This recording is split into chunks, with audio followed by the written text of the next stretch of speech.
Morning everyone, আশা করি সবাই খুব ভালো আছেন। আমি কিন্তু সকাল সকাল আজকে রেডি হয়ে নিচ্ছি, কারণ আমাদের পুরনো বাড়িতে আজ কিন্তু অন্নপূর্ণা পুজো। আর এখন বাজে সকাল 10:30টার মতন, আর আমি আর মা কিন্তু রেডি হয়ে বেরিয়ে পড়েছি আমাদের আসল বাড়িতে যাওয়ার জন্য। এটা কিন্তু আমাদের বাড়ির বহু বছরের পুজো, আমার ঠাকুরদার সময়কারের পুজো, কিন্তু মাঝে বেশ কিছু বছর পুজোটা বন্ধ হয়ে গেছিলো আমাদের বাড়িতে বিশেষ কিছু কারণের জন্য। কিন্তু আবার এই 5 বছর হলো পুজোটা কিন্তু নতুন করে আমাদের বাড়িতে শুরু হয়েছে। তো আমরা কিন্তু পৌঁছে গেছি আমাদের আসল বাড়িতে। আর এই যে জায়গাটা দেখছো, যেখানে ঠাকুরের মূর্তি রাখা রয়েছে, এটাই হলো আমাদের ঠাকুর দালান। প্রত্যেক বছর এই জায়গাটাকে এভাবেই সাজানো হয়। আর মায়ের মূর্তিটাও কিন্তু খুব সুন্দর হয়েছে। আর এই যে এখানে দেখো, সমস্ত মা কাকিমারা একদম চেয়ারে সুন্দরভাবে বসে আছে, গল্প করছে। আসলে বছরের এই একটা দিন এই পুজোর মাধ্যমেই বাড়ির প্রত্যেকটা রিলেটিভ একসাথে একত্রিত হয়। তো দিনটা কিন্তু বেশ ভালো কাটে। এখানে এখন আপাতত সবাই মিলে বসে একটু চা খাওয়ার পর্ব চলছে। তো এখানে দেখো রান্নার সমস্ত প্রিপারেশন চলছে। আর আমি আর মা এখন যাচ্ছি একটু সামনে, আমাদের বাড়ির সামনে যে বাবা পঞ্চানন মন্দির আছে, সেই পঞ্চাননের মন্দিরে একটু পুজো দিতে।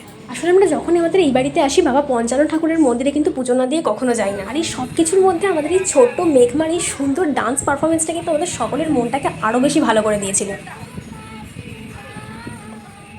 এরপরেই শুরু হয়ে গেছিলো আমাদের বাড়ির সকলে মিলে পঞ্চপ্রদীপ জ্বালানোর এই পর্ব। আমরা বাড়ির প্রত্যেকটা মেম্বারই কিন্তু একটা দুটো করে সকলেই প্রদীপ জ্বালিয়েছি।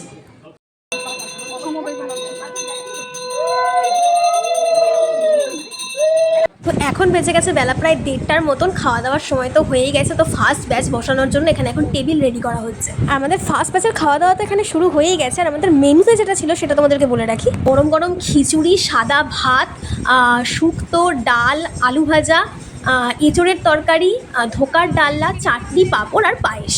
আর এখন শুরু হয়ে গেছে আমাদের সেকেন্ড ব্যাচের খাওয়া দাওয়া, যেখানে আমিও বসে পড়েছি। সত্যি বলতে প্রত্যেকটা খাবার এতটাই টেস্টি হয়েছিল, আর আমার কিন্তু সবথেকে বেশি ভালো লেগেছে খিচুড়ি আর পায়েসটা। আর এখন এখানে শুরু হয়ে গেছে হোম, যেখানে বসেছে আমারই এক দাদা এবং বৌদি।